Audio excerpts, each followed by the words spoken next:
Mugani kononto bisaba ani bisaba ni kelen. O de kuma kɔnɔ sa politique tɔnw nana sigi. Ministre de l'Intérieur ko tɔnw ka kan ka sigi tiɲɛ don. Jamana sinsinnen bɛ sariya mun kan o ko politique tɔn ye ka kɛ kelen ye. A y'a to an ko o sariya batu. Don min a kɛra bi o a kɛra sini o ni jamanadenw ko ko o yɛlɛma n'o yɛlɛmana tuma min o tuma a ka tɔn bɛ kɛ politique tɔn ye. Ko mun na k'o fɔra k'o tɛ fɔ ko o man kan ka fɔ. K'olu tɛ jamana sinsinnen bɛ sariya min na k'o tɛ batu. K'olu bɛ dan sago. N'i y'a mɛn k'a fɔ ko dansago man ɲi kɔrɔ wɛrɛ t'a la. N'i ye dansago dan yɛrɛ tɛ fara la fa k'i sago.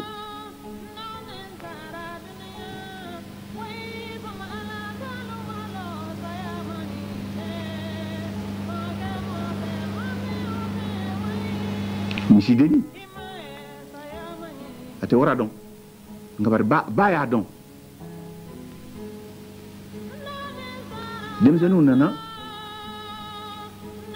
ka tɔn caman dilan denmisɛnninw ka tɔnba kɔnɔ k'olu bɔra o tɔn na k'olu bɛ u ka tɔn dilan.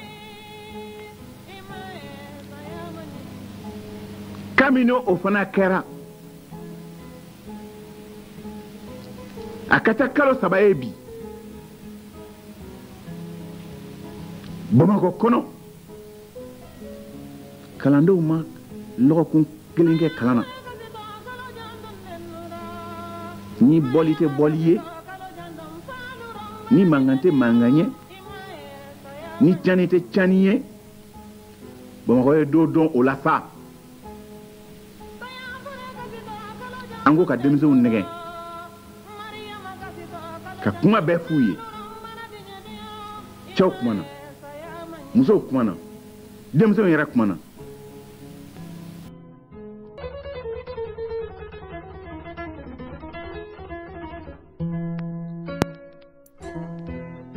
Malien aw salamu alaikum bi malien bɛɛ fo ni waati na ka malien bɛɛ wale ɲuman dɔn Mali kɔnɔ ani Mali kɔ kan ka yira ka fɔ diɲɛ kɔnɔ ala ni a ye ko kɛ o de kaɲi.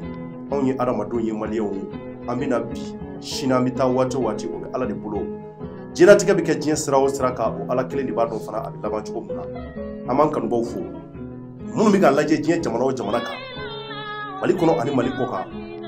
k'a fɔ aw ye aw denkɛ ani aw balimakɛ don Cɛrnɔnjɛ ouverture média la. Malienw bi man di bi ye don wɛrɛ ye an bɛ tarata donya la septembre kalo tile 15 o ye bi ye san 2020. Malienw ko bɛ dugu kɔnɔ dugu sumalen don dugu sumamɛ ka sababu kɛ malienw an ka jamana an bɛ kasi la. Jamanadenw u dusukun kamikami bɛ maaw dusu kamikami don bi maliendenw ka ta Kayi fo Kidal. Malienw a b'a kalama k'a fɔ an ye kibaruya dɔ sɔrɔ bi. O kibaruya Cɔrnɔ Décrypte ni o ye émission Cɔrnɔ ka walawala. An y'o de fɔ jamukan in sigi bɛ ko k'a bɛ jamana kɔnɔ ka bɔ ni olu ye ka u ɲɛfɔ aw ye ko minnu ni a kɛra sira minnu kan. Malienw le général Musa Traoré mun ni ale ye Mali mara san 23 kɔnɔ. Musa Traoré mun Malienw ni ale nana président la Mali kɔnɔ tarata donya fɛ ka bɔ fanga la tarata donya fɛ. Musa Traoré ala ye a ka kalifa minɛ a la bi sɔgɔmada in na Malienw k'a si to san 80 ani san 4 na. Ko in kɛra sira jumɛn kan?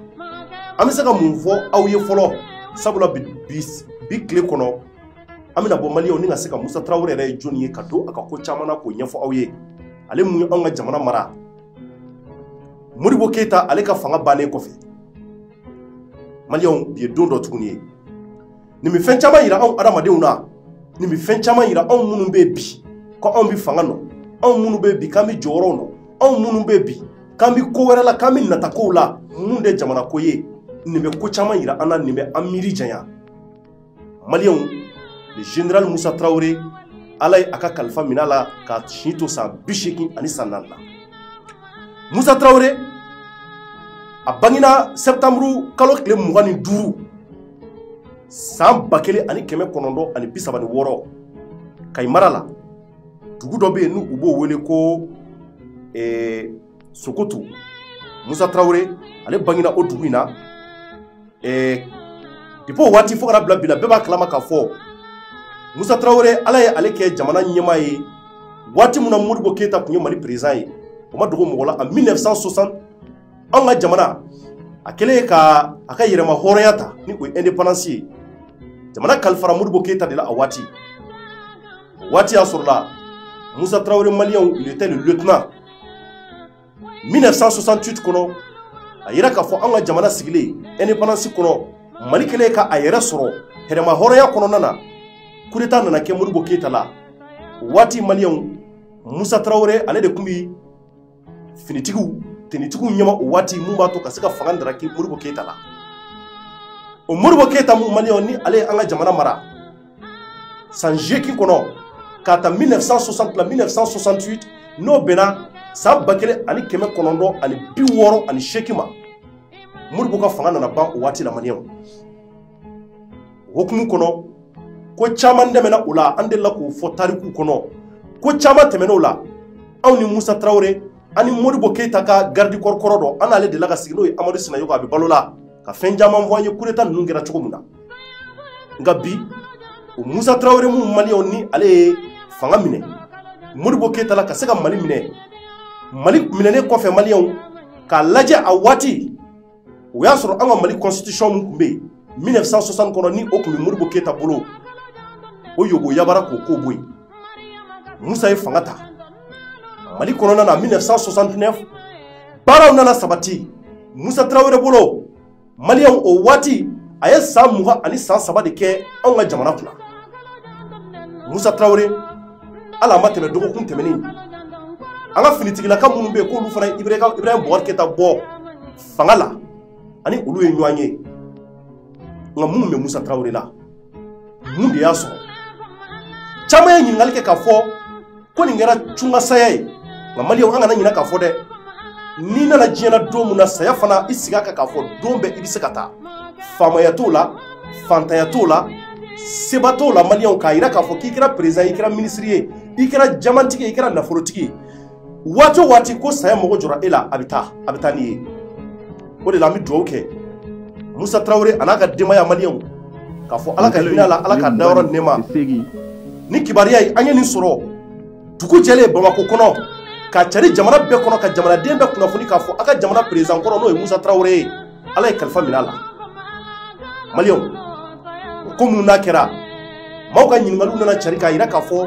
mun bɛ Musa Traoré la ni o tun ye an ka jamana président kɔrɔ ye Musa Traoré kun bana bɛ a bɛ waati caman bɔ a somɔgɔw kun b'a kalama bana mun don a bana kun bɛ wuli a bɛ da a bɛ kusaya nka bɛɛ b'a kalama k'a fɔ Musa Traoré kun bɛ san 80 ani san 4 na denmisɛnnin kun tɛ tuguni si kun kɔrɔbayara ni si bɛ kɔrɔbaya bɛɛ b'a kalama k'a fɔ bana bɛ caya o kow kɔrɔ ni si kɔrɔbayara donc an bɛ se k'a yira k'a fɔ ala ka weleli sera a ma k'a to o san 80 mun na a taara o cogoya la maliyɛnw Musa Traoré n y'a yira k'a fɔ maa caman bɛ yen minnu tɛ Musa Traoré dɔn nka Musa Traoré yɛrɛ ye jɔnni a ye anw ka jamana mara waati min na o y'a sɔrɔ anw caman bɛ yen an ka dɔgɔ o y'a sɔrɔ anw dɔgɔninw caman bɛ yen minnu bɛ kuma na diɲɛ na nka a kɛra k'an faw n'an baw to yen an maliyɛnw saya tɛ jɔnni si to diɲɛlatigɛ kɔnɔ adamaden i bɛ sabali adamaden i b'a yira k'a fɔ ko o ko n'i y'a kɛ diɲɛ kɔnɔ don dɔ bɛ se i bɛ taa wa i ye ko o ko kɛ o diɲɛ kelen kɔnɔ a yirala k'a fɔ i bɛ taa ɲininka o la lahara ala ɲɛkɔrɔ kerecɛnw sɔnna o ma silamɛw sɔnna o kumakan ma k'a yira k'a fɔ Musa Traoré maliyɛnw waati mun na Musa ye anw ka jamana kɛra anw ka jamana président ye gɛlɛya caman tun bɛ Mali kɔnɔ a waati y'a sɔrɔ la an bɔra nazaraw ka bolo kɔnɔ san jeki kɔfɛ Mali kɛra yɛrɛ ta ye Mali ye fɛn caman kɛ ka wulikajɔ caman kɛ mun b'a to an ka se k'an yɛrɛ sɔrɔ an ka se ka an yɛrɛ ka jamana ko ta a mɛn ka se ka yɛlɛma caman don ko kɔnɔ waati la an nana ye k'a fɔ Maliyɛnw Musa Tarawele san 23 kɔnɔ Mali constitution bɔlen a waati la yɛlɛma nana don ko caman na sira jumɛn kan Musa Tarawele a yira k'a fɔ anw ka jamana n'i y'a ta k'a lajɛ Musa Tarawele ka fanga kun basé bɛ fɛn damadɔw kan ka to président la fɛn caman bɛ a hakili kun dɔlen don la n'o ye anw ka jamana nafasɔrɔ siraw ye jamana biɲɛw jamana nafasɔrɔ siraw ko ko bɛ k'a bɛ se ka nafa don jamana kɔnɔ wariko siraw la fɛn caman na mun b'a to Mali yɛrɛ kana se ka bɛ dugumana na an ka san yɛrɛ kɔrɔ a kun cɛsiri bɛ o la kosɛbɛ nka gɛlɛya caman nana don o ko kɔnɔ yɛlɛma caman nana don o ko kɔnɔ politique siraw la a yira k'a fɔ k'a to président la o waati y'a sɔrɔ bɛɛjɛ fanga o kuma cara an ka jamana kɔnɔ maa minnu bɛ yen k'a kɛra olu tile la u y'a yira k'a fɔ Musa Tarawele ka cɛsiri belebele a kun cɛsirilen don mun na o ye k'a fɔ détournement minnu ani corruption minnu k'a kun bɛ kɛ jamana kɔnɔ a ka kɛlɛ belebele kun ɲɛsinnen don o dɔ fana ma o waatiw la mɔgɔ mɔgɔ bɛ yen k'i minɛna faso nafolo kunna k'i minɛ détournement la o Musa Tarawele mun n'a kɛra an ka jamana président ye maa kun tɛ bɔ maa la i kɛra faama ye i kɛra fantan ye k'i minɛna k'i ye jamana nafolo détourné i bɛ minɛ i bɛ faga walima i b'a kaso kɛ waati y'a sɔrɔ la anw ka jamana ko caman mun bɛ anw t'o dɔn miliyɔn dun ni miliyari dun o Musa Tarawele mun ni a y'a seko kɛ o siraw la ka yira k'a fɔ an ka sɔrɔsiw ka minɛnko ni o ye militaires ye finitigiw Maliyɛnw Musa Tarawele a ye cɛsiri caman kɛ o la ka ɲɛsin sɔrɔsiw ma nka san 23 kɔnɔ maa caman y'a yira k'a fɔ ko nɔgɔya kɛra sira dɔ la i b'a fɔ gɛlɛya kɛra sira dɔ la fana na a yirala k'a fɔ bɛɛjɛ fanga kun ma cari parti unique minnu bɛ yen ni o tun ye Musa Tarawele yɛrɛ ka parti ye ni u tun b'o wele Union démocratique du peuple malien a parti kɔnɔna na a yira k'a fɔ a kun yamaralen tɛ politique maa wɛrɛ ma a kun yamaralen tɛ maa wɛrɛ ma partout ka se ka cari jamana kɔnɔ ka se k'u hakilata fɔ jamana ko la o de nana kɛ sababu ye wulikajɔw nana kɛ mouvement démocratique nana wulikajɔw sabati a ko la o maa dɔw bɛ hali bi olu bɛ balo la olu ye wulikajɔ kɛ mun b'a to k'a yira k'a fɔ jamanaden bɛɛ da ka se ka don fanga la jamanaden bɛɛ ka se k'i hakilata fɔ fanga y'i taabolo kɔnɔna na o mun n'a kɛra Maliyɛnw a yirala k'a fɔ ko caman dɛmɛna gɛlɛya caman tɛmɛna o ko kɔnɔ Maliyɛnw Mali kɔnɔna na bi jamanadenw an dusukun kasi-kasilen don Maliyɛnw an dusukun kami-kami bɛ kosɛbɛ ko mun n'a kɛra Mali kɔnɔ nka Musa ka kɔrɔlen Maliyɛnw k'a yira k'a fɔ ko kɔrɔ minnu n'a nana tɛmɛ kunun k'a yira k'a fɔ en 91 mouvement démocratique ka wulikajɔ nana kɛ o ma dogo mɔgɔ si la jamana in kɔnɔ n'o bɛnna san 1991 ma depuis o waatiw cɛ o y'a sɔrɔ la Mali denmisɛnninw minnu bɛ a waati ekɔlidenw ani ka fara politique maa dɔw kan wulikajɔw kun sabatira k'a yira k'a fɔ ko yɛlɛma ka don Mali maracogo la gɛlɛya caman nana don la en 1991 ni o de nana kɛ sababu ye Musa sera ka fanga bila o fanga bɛ bila sira mun kan a ma kɛ baara nɔgɔ ye a baara gɛlɛyara ka sababu kɛ faliw caman bɔra la minɛnw caman nana bɔ a la maa caman bɛ minnu yɛrɛ kun bɛ a yɛrɛ ka ministres kɔnɔ a ka gouvernement kɔnɔna la ni olu caman minɛna ka t'u datugu tawudiniw n'a ɲɔgɔnw na Maliyɛnw diɲɛ ye sɔgɔmada caman ye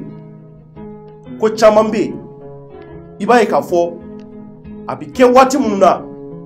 nka a lakale waatiw i b'a sɔrɔ tiɲɛ caman b'a kɔnɔ maa minnu bɛ yen k'olu bɛ se ka o walawala jamanadenw ye a kɛra maa minnu ɲɛna olu bɛ se ka fɛn caman bɔ a la nka tariku ye minnu fɔ kɔrɔlen anw m'an titi o de kan k'o ɲɛsin jamanadenw ma o Musa Tarawele mun ni weleli nana kɛ wulikajɔ nana kɛ en 91 n'o 26 mars 91 bɛɛ nana ye k'a fɔ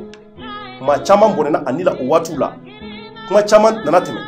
jugement nana kɛ kɔfɛ Maliyɛnw o 91 mun tɛmɛnen ka se k'a lajɛ k'u bɛ Musa nɔ minɛ ale mun kɛra an ka jamana président fɔlɔ ye o nɔ minɛ kɔnɔ kuma caman nana fɔ a kɔnɔ tiɲɛ caman nana dɔn a la o wulikajɔw la a nana ye k'a fɔ ko wari caman bɛ yen minnu détourné la nafolo caman bɛ yen minnu tununa an ka jamana yiriwali siraw kan o wulikajɔ minnu kɛra a nana ye k'a fɔ ko wari ma détourné a nana ye k'a fɔ ko wari fɛn fɛn bɛ yen ko minnu dunna k'a caman bɛ Musa yɛrɛ ka wulikajɔ n'a ka cɛsiriw la ko wariw caman taara ye an ka Mali trésor kɔnɔ Maliyɛnw o bɛ fɛn caman yira k'a yira k'a fɔ bidon on bɛ se ka bidon ta ka ɲɛsi Musa n'a ka denbaya k'a fɔ Ala ka hinɛ Musa Tarawele la maliyɛnw Ala ka dayɔrɔ nɛɛma jamanaden bɛɛ bɛ kasi la bi ko minnu dɛmɛna kunun ani ko minnu kɛra bi Mali bɛ sira minnu kan coup d'état joli joli n'o kɛra anw ka jamana kɔnɔ wa Musa tɔgɔ a tɔgɔ bɛ histoire la ka anw ka jamana ta sira minnu kan a yɛrɛ ka baara siraw la ka se k'a jɔyɔrɔ fa jamana yiriwali la maliyɛnw Musa Tarawele an b'a yira k'a fɔ san 80 ani san 4 o kun don Ala ye Musa ka kalifa minɛ la bi maliyɛnw ka sababu kɛ a kun ma ŋɛnɛ bana kun b'a la diɲɛ ye sɔgɔmada caman ye maliyɛnw ouverture média la ya bi maliyɛnw an bɛna wulikajɔ caman kɛ ka se ka émission caman kɛ bi journée tɔ kɔnɔ Musa ye jɔnni a ka histoire tɔw jɔn ni jɔnw bɛ k'u bɛ se k'u da maga la a ye lawalew la ko jumɛn tɛmɛna kow kɔnɔ gɛlɛya nana sira jumɛn kan k'a to Mali kalifara la waati min na san 23 kɔnɔ mun ɲɛna ko in kɔnɔ ani mun fana bɛ yen ko mun ma ɲɛ an da bɛna se olu ma ka olu walawala aw ye k'a yira k'a fɔ hali bi nin ko mun n'a kɛra jamanaden bɛɛ kelen kelenna la bɛɛ k'a bila i kunna k'a fɔ an bɛ ko o ko kɛ Mali kɔnɔ yan don nataw la san 10 san 20 ɲinan kɔ a baarakɛlaw a bɛ fɔ an mɔdenw an'an fufafuw ye maliyɛnw saya tɛ jɔnni to saya tɛ an kelen kelenna si to an fɛn fɛn bɛ yen k'an bɛ baara o baara la jamana ye politikima fɛn fɛn bɛ yen k'olu bɛ wulikajɔ kɛ jamana in ye i ye mun kɛ jamana ye ani i ma mun kɛ jamana ye k'a bila i kunna k'a fɔ don nataw la Ala ka kalifa bɛ se an bɛɛ kelen kelenna ma a ye ɲumanya mun kɛ diɲɛ kɔnɔ an bɛ taa ɲininka o de la lahara maliyɛnw hali bi an bɛ tasibila kɛ ka ɲɛsin Musa Tarawele a n'a ka denbaya ma ka ɲɛsin jamanaden kelen kelenna bɛɛ ma k'a fɔ ni kibariya kɔni an ye nin mɛn bi journée kɔnɔ a kɛmɛ ka maliyɛn bɛɛ se a dan na nin waati in na k'a yira k'a fɔ nin de kɛra kɔsa in na Musa Tarawele ko caman dɛmɛna Mali kɔnɔ yanni bɛjɛ fanga ka don maliyɛnw Ala ye bi fana yira an na o Musa Tarawele mun ni a ka fanga a y'o sɔrɔ tarata donya fɛ ka fanga minɛ a la tuguni tarata donya fɛ 91 ka tila ka na kalifa fana a ka kalifa nana minɛ a la o tarata donya fɛ tari o bɛ mun de yira tari ko caman bɛ o ko kɔnɔ wa tari o kow a bɛ mun de yira anw na tari olu ye dalu dɔ ye wa anw m'an titi o de ka maliyɛnw k'a yira k'a fɔ hali bi nin ko mun n'a kɛra bi kibariya dili la k'a yira k'a fɔ hali bi an bɛ dugawu kɛ Musa Tarawele Ala ka hinɛ a la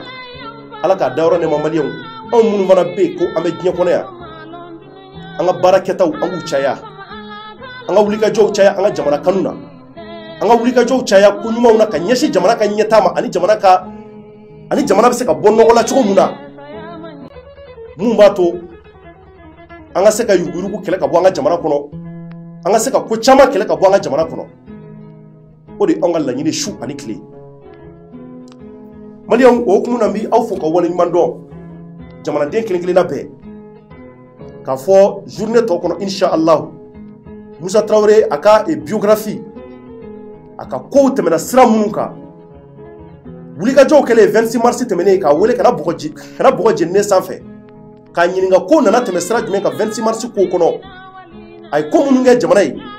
ani ko minnu bɛ yen ko u ma ɲɛ a bolo ani sira minnu fana bɛ yen nɔ tuguni ko mɔgɔw bɛ sɔsɔli la a kow la an ka tila kana segin maliyɛnw ni ka se ka na a bɛɛ walawala aw ye en temps réel Thierno Décrypte émission kɔnɔ mun b'a to hali bi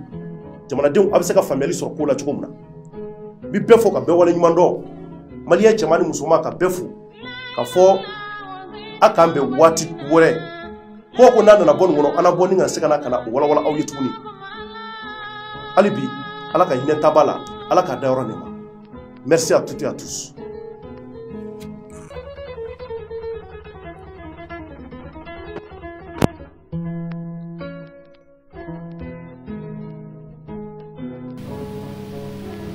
O de kuma kɔnɔ sa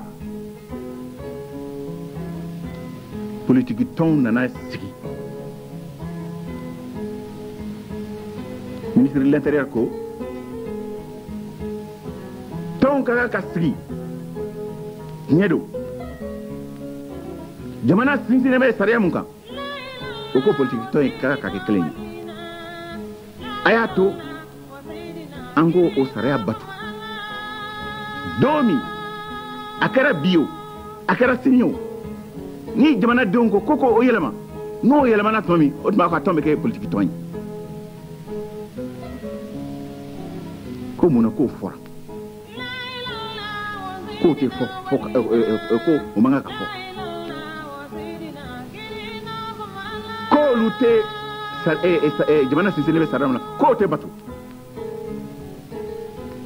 k'olu bɛ dan sago n'i y'a mɛn k'a fɔ ko dansago man ɲi kɔrɔ wɛrɛ t'a la n'i ye dansago dan yɛrɛ tɛ fara la fa k'i sago